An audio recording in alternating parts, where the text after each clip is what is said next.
Good evening, and welcome to this week's edition of The Message.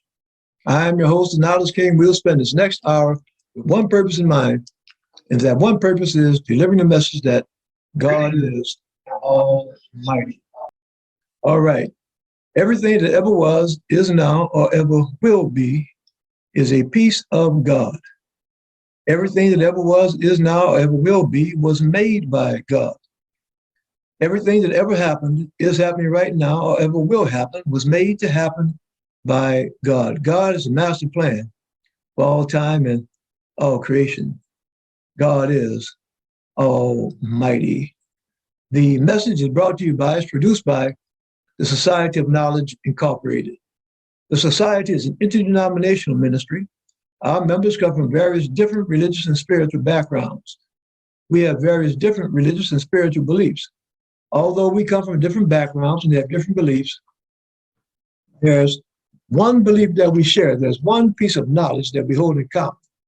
And that's the knowledge that there is a being, by no matter what name we may have been taught to call that being, by no matter what name we may have come to know that being, whether that name be God, Allah, Yahweh, Jesus, Jehovah, Buddha, nature, the universe, by no matter what name, we know that there is a being that possess not some of the power, not most of the power, but all of the power. That's the reason we do the show, and the only reason we do the show, to deliver the message that that being that personally I call God, that being is indeed Almighty. Today is May the 27th, 2021. I remind that fact because tonight, as we are on most Thursdays, we are live. And I remind you that fact because this show is an open discussion, it's a two-way conversation. And again, I encourage you to join the discussion. If there's something that's going on in your church, your mosque, your synagogue, your place of worship, and you want to let the world know about it, join the discussion, post your comments on Facebook, or join the discussion on Zoom, and let the world know about it. And there's something that's going on in your nonprofit organization. I invite you, I encourage you to do the same thing. Post your comments on Facebook or join us on Zoom and make your comments through Zoom. More important than what's going on in your place of worship, more important than what's going on in your nonprofit organization, if there's something that God has done for you in your life, a miracle that God has worked in your life. I use that term literally. I use that word literally, and that's miracle. And I use it literally because the God that I'm here to tell you about is working miracles even in May of 2021. That's right, even on May 27, 2021. The God I'm here to tell you about is working miracles. So it might be something that you're going through right now. Whether it's something related to some health problems, some financial problems, some relationship problems, it may be something that you're going through right now, and you might have tried all different types of remedies. If it's a health problem, you might have tried different kinds of medicines. You might have tried surgeries. You might have tried everything, and nothing seemed to help you. I'll let you know, don't give up hope. I'm here to tell you that God can work a miracle and heal you, even when the doctors have not healed you, even when the medicine has not healed you, even when the surgery has not healed you. The God that I'm here to tell you about can heal you. That's right, can work a miracle in the year 2021. The order of our show is we'll have announcements, then we'll have testimonies. After that, we'll have our religious spiritual study. And as we are studying, we are reminded to prove all things, hold fast that which is good. And that's coming out of the first book of Thessalonians, chapter 5, verse 21. That's right, prove all things. Even the things that you hear me say on the show, prove them, check them out, do your own research. If you hear someone that comes in on a Zoom panel, check out, do your own research, prove them. And if you find out what they say is true, then hold on to it. If not, let it go. And if you hear me say something on the show that's not quite right, not quite true, I invite you, I encourage you to let me know while we're on the air So that way we can make a correction and correct that information. All right. And tonight, our discussion topic is the Protestant Reformation. The Protestant Reformation. That's our discussion topic tonight. And those of you that are watching by Facebook, I encourage you, again, to hit the like button, hit the share button, start a watch party, share this experience, this discussion, share this knowledge with your friends. Our words of inspiration tonight will come out of the book of Exodus, starting in chapter 9, verse 20, and we'll see how far we get. That's our main website that you see on your screen now, and that's www.godisalmighty.org.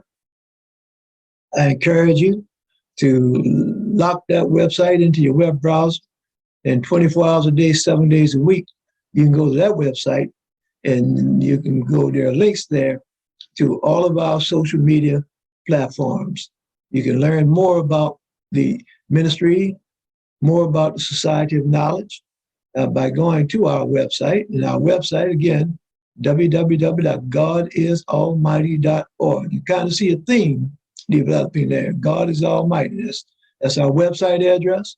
That's the message that we're delivering, that God is Almighty.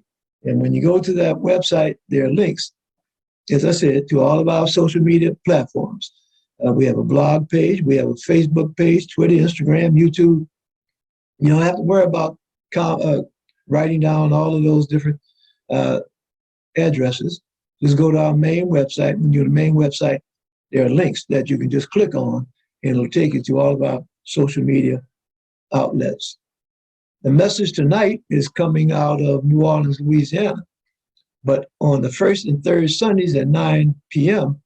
Central Time, the message is delivered by Messenger Ryan King and Messenger Corey Levy on Facebook Live on the Messenger Facebook page. And that show is produced by the Lafayette, Louisiana Center of the Society of Knowledge, Inc. This past Sunday, they had a very good discussion, very interesting and intriguing discussion on the message coming out of Lafayette.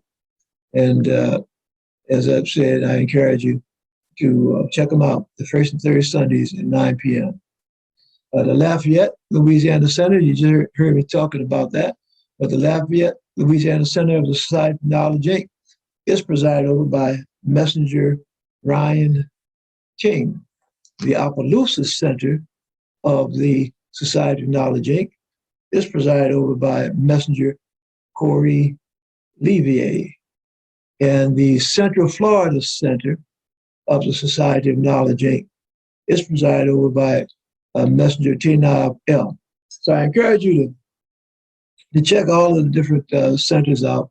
And even though we're part of the same ministry, we have different methods and different styles of delivering the message. There's one message that's delivered by, no matter what center is delivering the message, there's only one message, and that message is that God is Almighty. But having said that, we have our different styles, our different ways of delivering that message. So again, I encourage you, invite you to check it out. The Imani Temple number 49 of the African American Catholic Congregation, that's located in the city of Lafayette, is presided over by Bishop John W. Milton. And if you're in the Lafayette area, I encourage you to go check them out. You can fellowship with them. All are welcome. There are some great people there, friendly people. They'll make you feel right at home. The same thing for Imani Temple number 28, and that's located here in the city of New Orleans. And that's presided over by Bishop Wendy Mee. And that's located at 2411 Treasure Street here in the city of New Orleans. Just a reminder that previously recorded episodes of The Message can be watched on television, Cox Cable Orleans Channel 76, on Wednesdays at 1 p.m. and Thursdays at 7:30 p.m. So if you wanted to, you could turn, if you're in the New Orleans area, you can turn on Cox Cable Orleans right now and see a previously recorded episode of The Message. But I'm encouraging you to keep watching the live show tonight. And you can also always go to our YouTube page and see previously recorded episodes of the message. And that YouTube page is at DNK Messenger. But you don't have to worry about writing that down. Just go to our main website, www.godisalmighty.org. And there's a button that you just click on, and it'll take you to our YouTube page. Testimonies. I think we do have testimony tonight.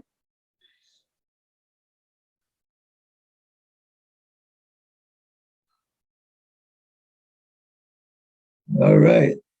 That's a message coming out of North Carolina. That was recorded a little while ago. But even in North Carolina, they're acknowledging that God is Almighty. Okay, let's get into, I think it's time now for our religious spiritual study discussion. And again, we're reminded to prove all things, hold fast that which is good, coming out of First Book Thessalonians chapter 5, verse 21.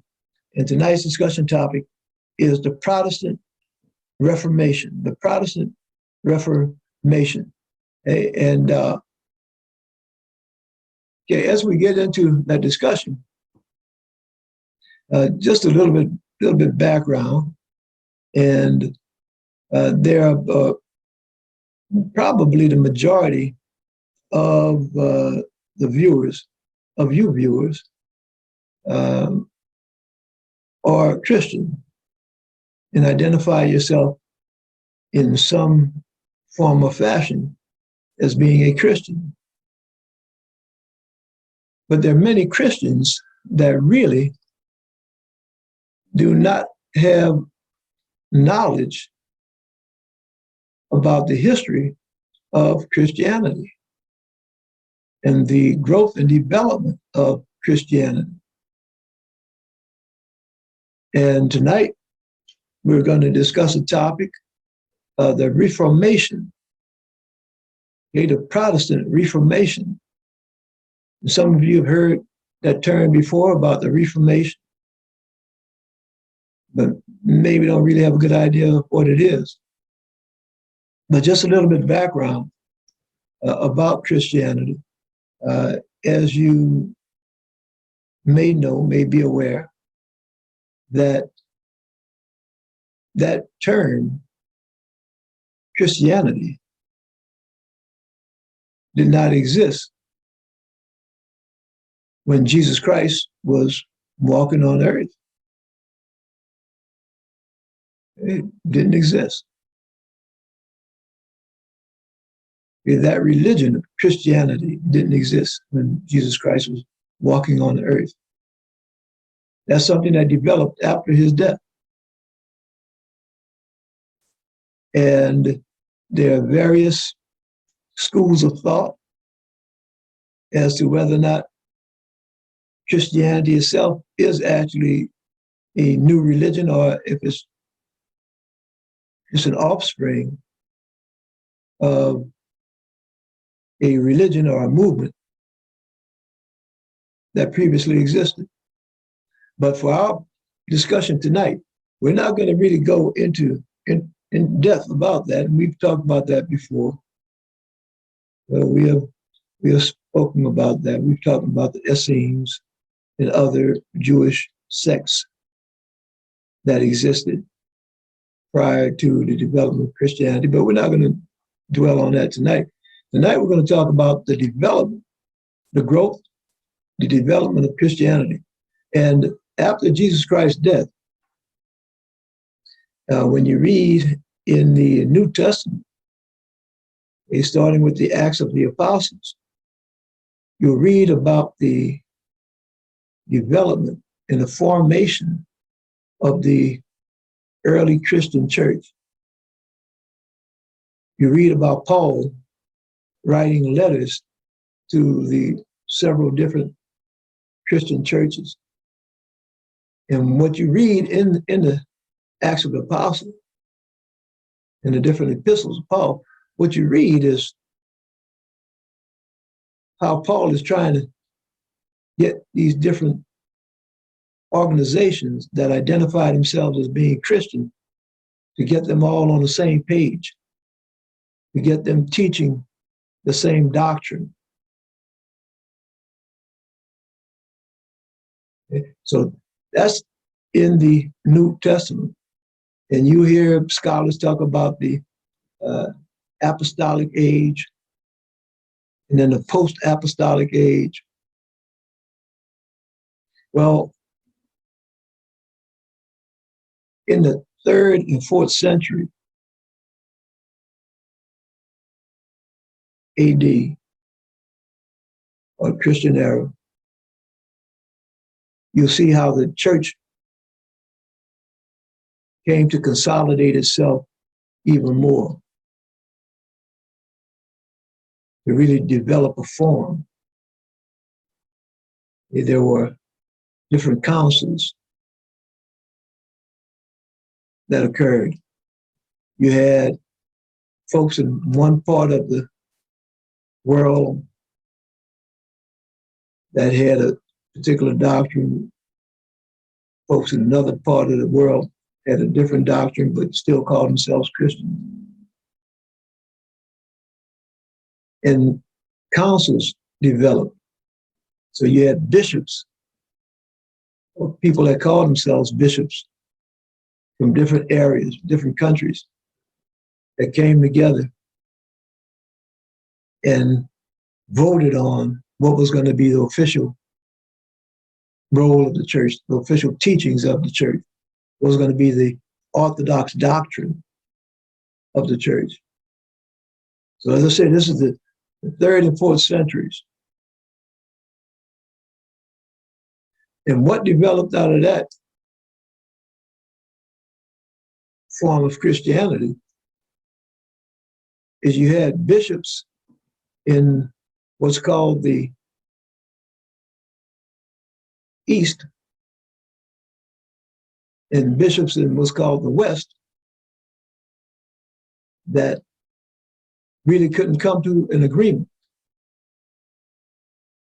And they would teach certain things in the Eastern church and certain other things in the Western church. And those,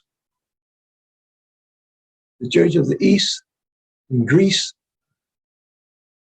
and the Church of the West, centered in Rome.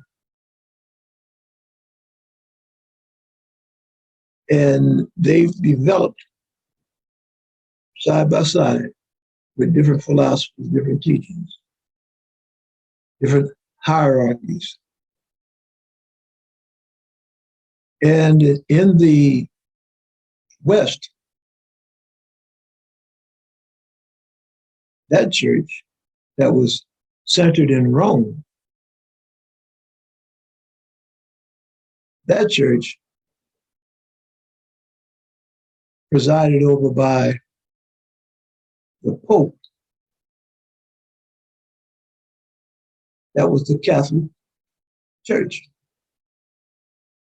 So in the early periods of the Christianity, you didn't have a Baptist church or a Methodist church or a Lutheran church or a Protestant church. If you're a Christian,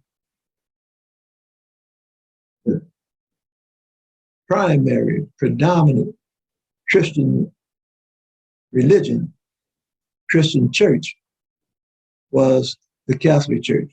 And that's particularly in Northern and Western Europe.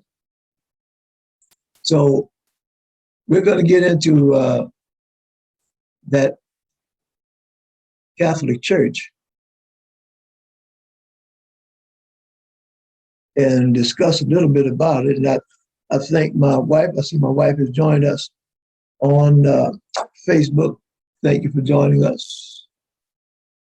And let's get into discussing the Reformation and what that term means.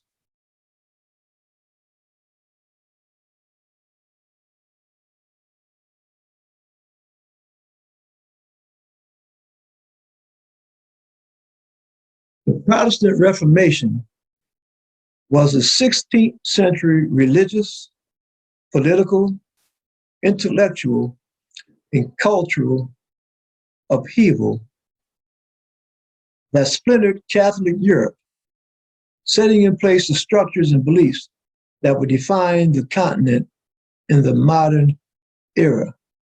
And what you see on your screen right now, the slide that's on the screen right now, what I was talking about earlier, as far as Christianity, and on the right side of your screen, you'll see Eastern Orthodox Christianity being comprised of Eastern Orthodox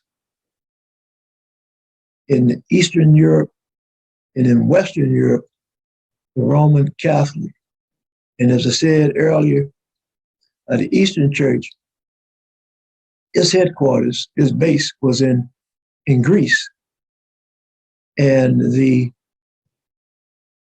Catholic headquarters, that was in Rome. So you had a pope in Greece, and then you had another pope in Rome.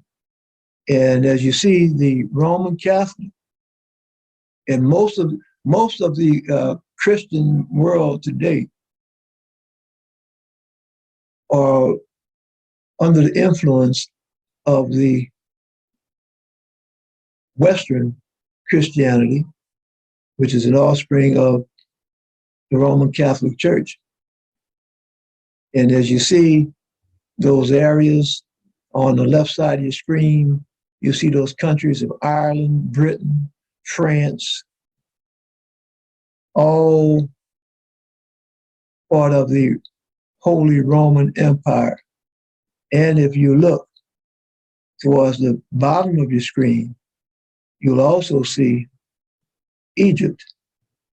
And Egypt, again, is on the African continent. So you see that brown shaded portion of your screen, and it says there North Africa. So this is in the year, and what you see on the screen there, it talks about the schism. And that's when the popes in the East and the West decided that they really couldn't get along, couldn't come up with a common teaching, and they split. That's what that schism means, they split. Okay? So the Roman Catholic, and this is what I was speaking about earlier, that splintered Catholic Europe. So now we have the Catholic Europe, Ireland, Britain, France, Spain. We have Catholic Europe, but now by the 16th century, so the map you see now, that's the 9th century, but by the 16th century, that Catholic Europe, that Catholic Church, it had an upheaval. Okay? So the Protestant Reformation was the 16th century religious, political, intellectual, and cultural upheaval that splintered Catholic Europe, setting in place the structures and beliefs that would define the continent in the modern era. In Northern and Central Europe, reformers like Martin Luther, John Calvin, and Henry VIII, and as you see on the screen now, that's Martin Luther, and we're going to talk more about him in a minute. And Martin Luther, John Calvin, and Henry VIII challenged the papal authority and questioned the Catholic Church's ability to define Christian practice. And the Pope that you see on the screen right now, we're going to talk about him a little bit more later on, and that's Pope Leo X. And he ascended into his position in the year 1513. So this, I'm going to stop the screen sharing. So just a little bit more background. The church had tremendous power back in that day. The Catholic Church had grown tremendously powerful. And when I'm saying tremendously powerful, I'm speaking about not only in a religious context, but also in the secular context. Very, very wealthy, very wealthy. And that ascendancy, that growth in power, actually can be traced back to the 4th century when the Catholic Church came to the aid of, supported, backed up Emperor Constantine. This is back in the 4th century. Helped him to maintain his power. And as you may recall, that up to that point, the Christian church had been persecuted by the Romans. Christians were hunted down, arrested, killed, just because they were Christians. But that turnaround came. Constantine was in a battle to retain his authority, and the Christians helped him. And then it became a turnaround that instead of persecuting the Christians, the Romans actually embraced Christianity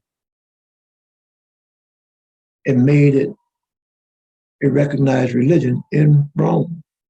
And from that point on, Christianity grew, and it grew in strength. And you do a little bit of research and you find out how powerful the different bishops became. You find out that when the Crusades occurred, that was fueled by the Christian church. And for those of you that might not be aware of what the Crusades are, there were several Crusades, but that was Europeans in the name of religion waged war on the Muslims in the Middle East and conquered cities in the Middle East, all in the name of God. And throughout that process, the church became stronger and became richer. And it got to the point by the 14th, 15th century in Europe, the church was extremely strong, extremely wealthy.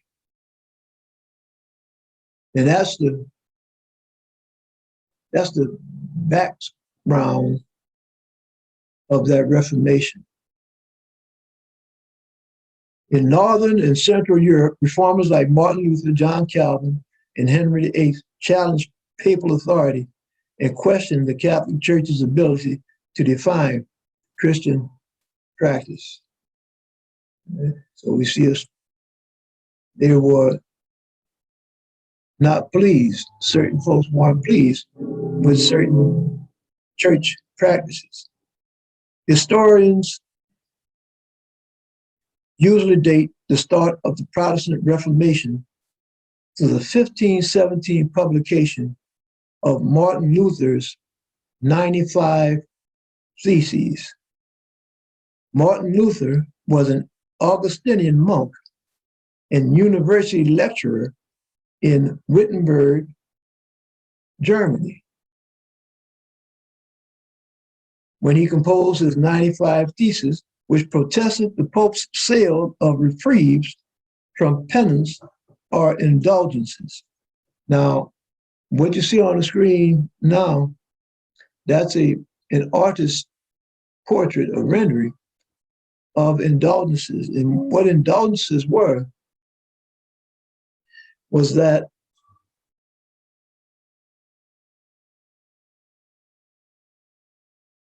the Pope And not only the Pope, the bishops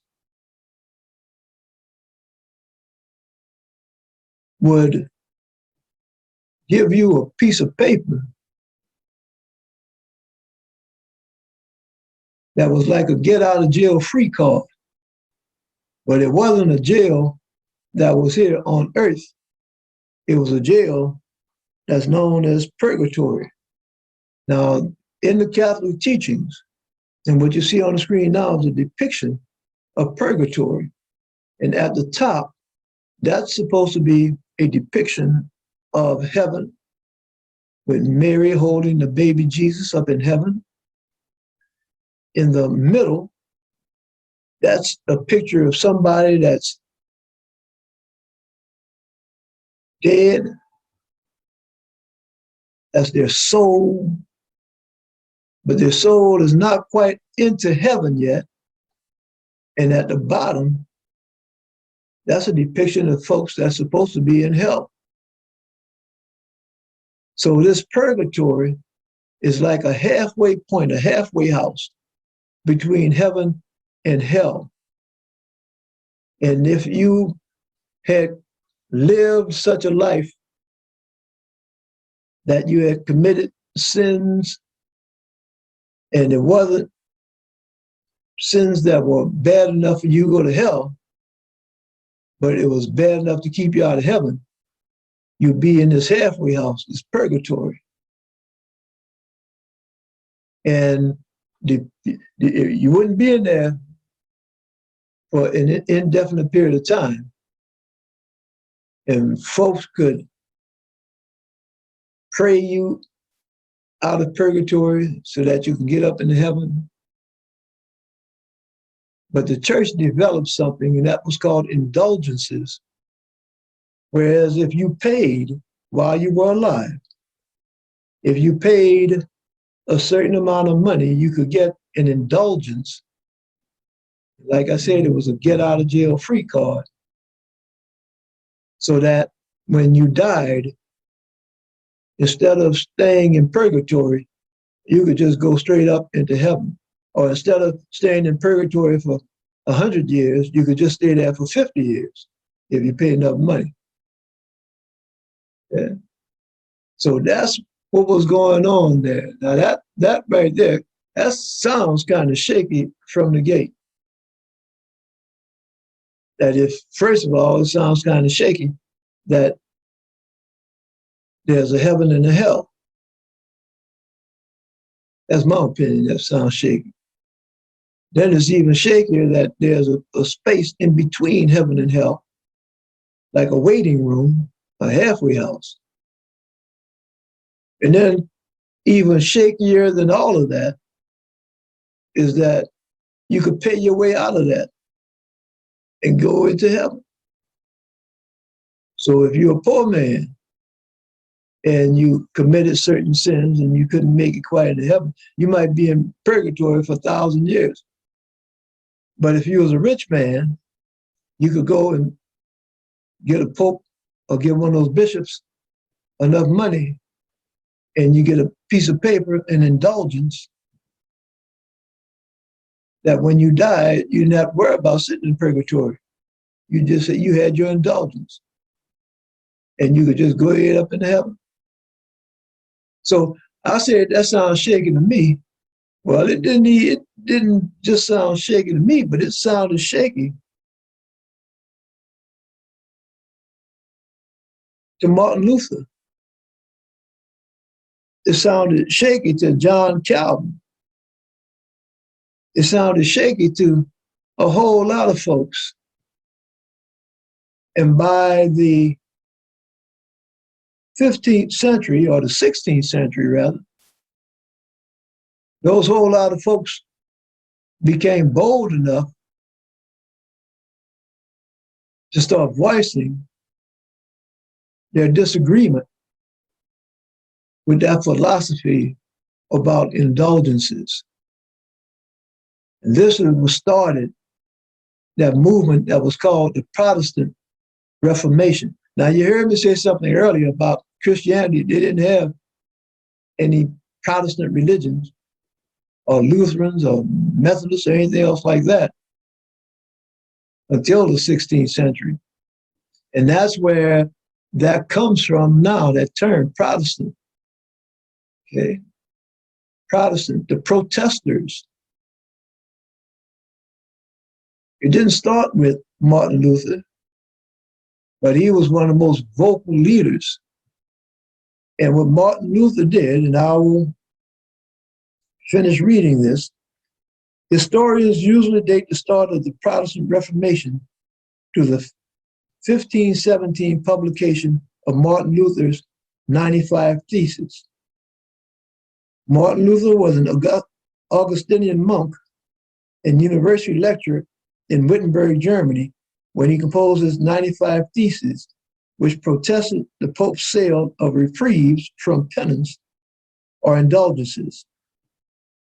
Although he had hoped to spur renewal from within the church, in 1521, he was summoned before the Diet of Worms and excommunicated. The 95 Theses, or disputation on the power and efficacy of indulgences, is a list of propositions for an academic disputation. The document advances Luther's positions against what he saw as the abuse of the practice of clergy selling plenary indulgences, which were certificates believed to reduce the temporal punishment in purgatory for sins committed by the purchasers or their loved ones. Okay, so that, to put that in plain language, and that's the plain language that I used before, these get out of jail free cards, these indulgences. Well, Martin Luther and his followers said, nah, that's not right. The church isn't doing anything but just getting rich off of selling these indulgences. You can't buy your way into heaven. That's wrong. And those 95 Theses, those were 95 propositions that Martin Luther wrote up. And he was a very intelligent man. You know, we read that he was a university lecturer. He was an Augustinian monk. He was part of the clergy. And he wrote up these 95 propositions. And he said, look, these are 95 propositions. These are 95 issues that I challenge anybody to come and debate me on, to dispute me. Let's talk about disputations. I challenge anybody. Okay, one of them is that it's wrong to sell indulgences. And Martin Luther said, I challenge anybody to come and debate me on that issue. And some stories have that he took those 95 Theses and tacked them on the church's wall, kind of like a slap in the face to the clergy, to come and debate me on this. And as you see, they say that he was excommunicated by the church, kicked out of the church, condemned by the church clergy, church hierarchy. Now, you know, Martin Luther was a very bold man. If we read in the Bible how there was another bold individual who challenged the church hierarchy. And that individual was Jesus Christ. Jesus Christ said, the scribes and Pharisees, you vipers. And you see what happened to him. They crucified him. Well, Martin Luther was doing the same thing, challenging the very foundation of the church in the 15th century, challenging the pocketbook of the church because the church was getting paid. Now, there was something else that Martin Luther did. And, you know, Ecclesiastes says there's nothing new under the sun. Well, nowadays, in the Catholic Church, there's an ongoing scandal about sexual abuse by clergymen abusing male children. And here in New Orleans, just recently, in the past several months, there have been headlines about certain dioceses declaring bankruptcy because of the sex abuse scandals, having to pay out lawsuits, different clergy members being kicked out of the church and defrocked. And within the past year, there have been sexual scandals going all the way up to Rome about cover-ups. Well, we're in the 21st century. But 600 years ago, the same type of scandal was going on in the Catholic Church. And that's something else that Martin Luther complained about. And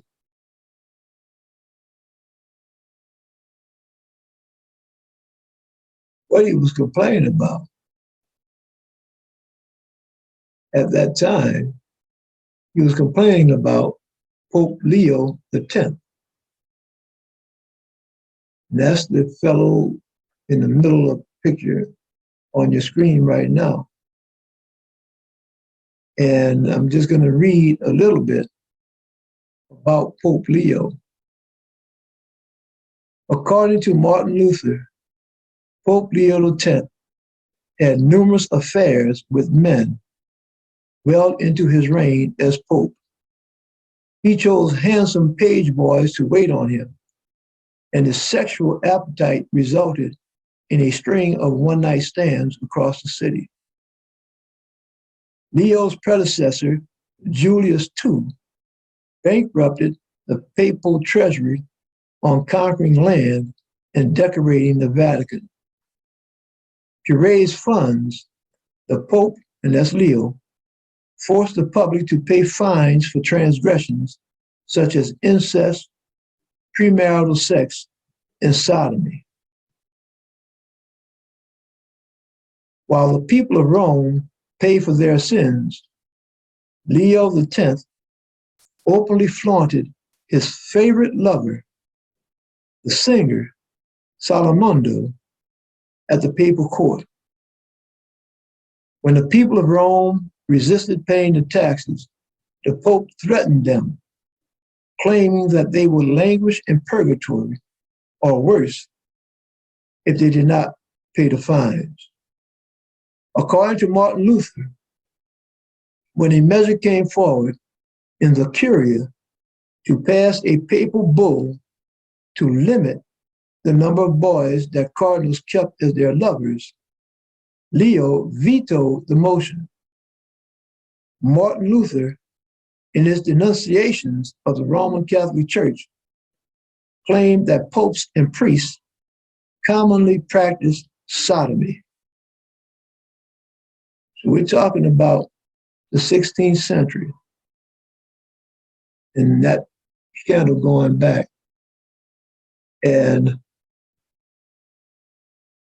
what I was reading just now, that's some research coming off of the internet, some of it coming from Wikipedia, some of it coming from other sites. And there's actually a site a, a publication that I refer you to regarding Martin Luther, and that's something called Luther's Works. Luther's Works, volume 47, and page 38. Luther's Works, volume 47, page 38. Just Google that. And these are supposedly writings of Martin Luther. And those writings that serve as the basis for what I read just now, that Martin Luther is speaking about sodomy being practiced by the popes and by the priests. And so this Reformation, when you hear people talk about the Reformation, that's what they're talking about, particularly in that 16th century, in the 1500s, 16th century, that growing call for reform, and that's where Reformation comes from, reform, cleaning up, change in the church. And that Reformation is what led to what we now know as Protestant religions. It's like the Baptists. Another subset of the Protestant religions, the Protestants. Another subset of that, the Lutherans, get their name from Martin Luther. The Lutherans, the Calvinists, the Methodists, all these subsets of Protestants.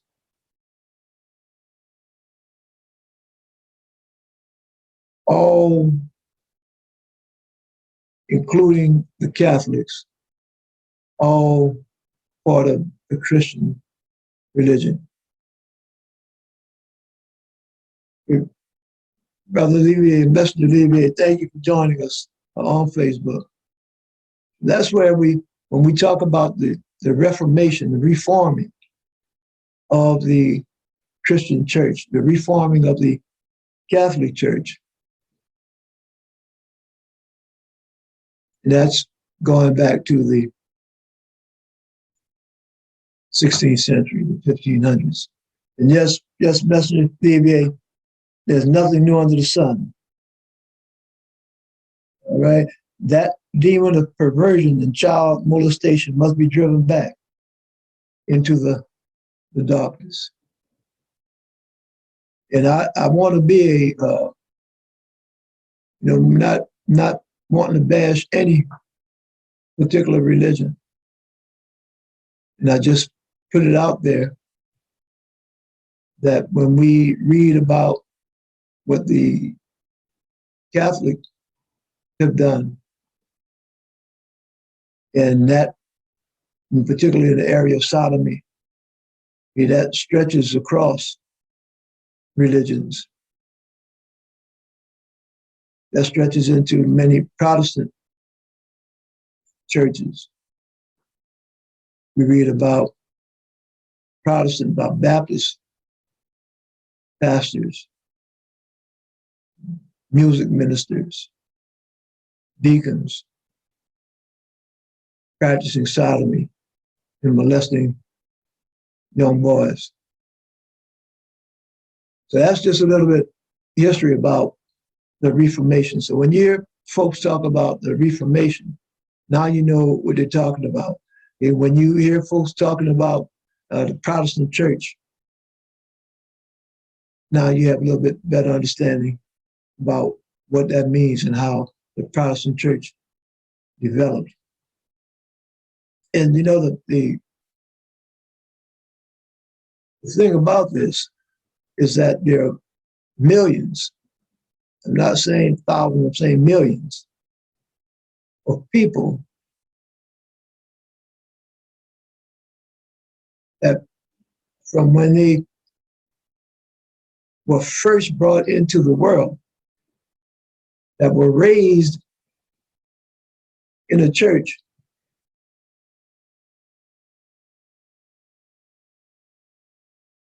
that taught them that indulgences were correct, that taught them that a person could buy their way into heaven. Millions of people. Now, as I say, I don't believe that. I don't believe you can buy your way into heaven.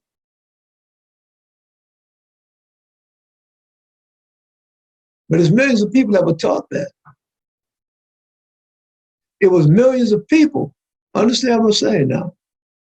It was millions of people that thought that sodomy was okay. See, what we read just now was that Leo, Pope Leo, he didn't try to hide it, he flaunted it. Millions of people coming up from a little child, seeing the Pope ride by on a horse or in a carriage, and hugging up and kissing up on another man or a little boy. And people just looking at that saying, that's all right, that's good.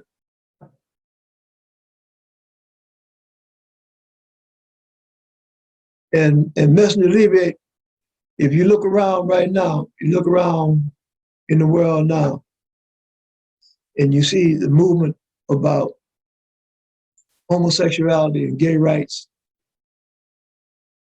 And as you stated, and as Ecclesiastes said, nothing new under the sun. And sometimes we look at our leaders and we have to not be afraid to step up and step out.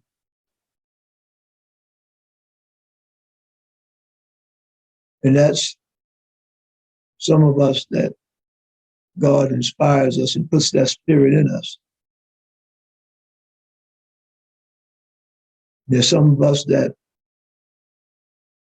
get to a point that no matter what it is that we've been taught since we were infants, since we were still in our mother's wombs, no matter what it is that we've been taught, that the Spirit leads us to challenge that.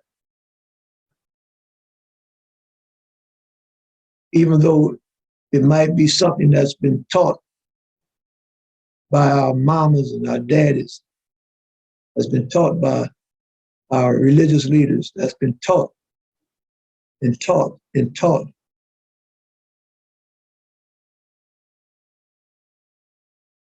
Sometimes the same way that God Almighty touched Martin Luther.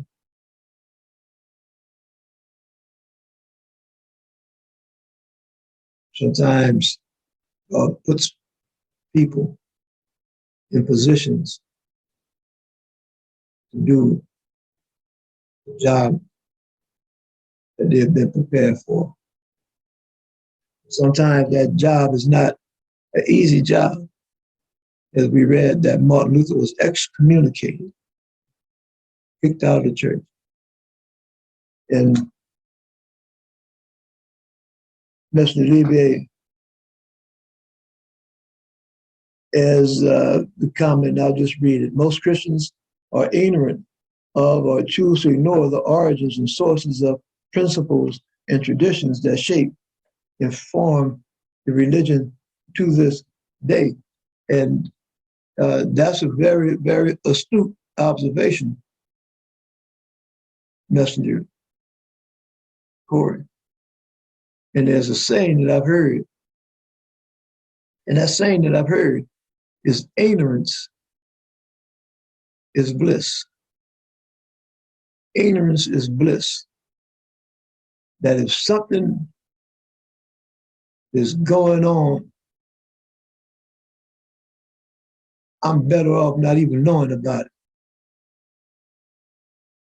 Because if I know about it, then I'm gonna have to deal with it. But what's that thing they used to have, the three little monkeys? You know, one of them covering his eyes up, see no evil. Another one covering his ears, hear no evil.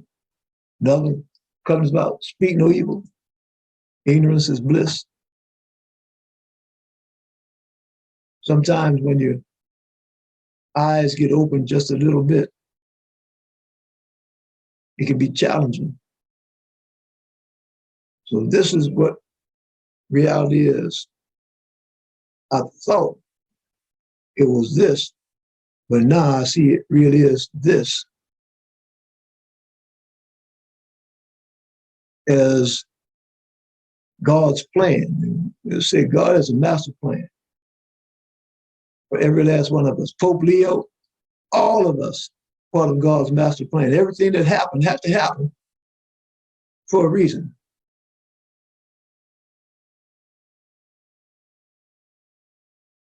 Right now, as I sit here now, I know that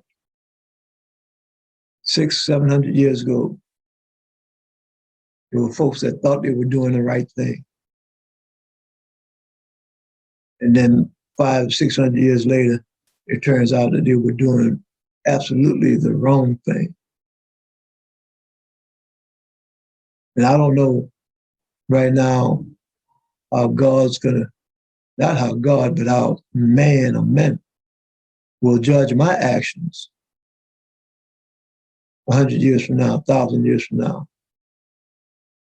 I don't know. One thing I'll tell you, I'm not worried about it. I'm not worried about it because I know that there's not a step that I'm going to take that hasn't been ordained, that hasn't been planned by God Almighty. That I know that God has a master plan for my life, and that everything's going to go exactly the way God planned it. I know indeed that God is Almighty. And as I close out tonight, because I know that God is Almighty, I'm at peace.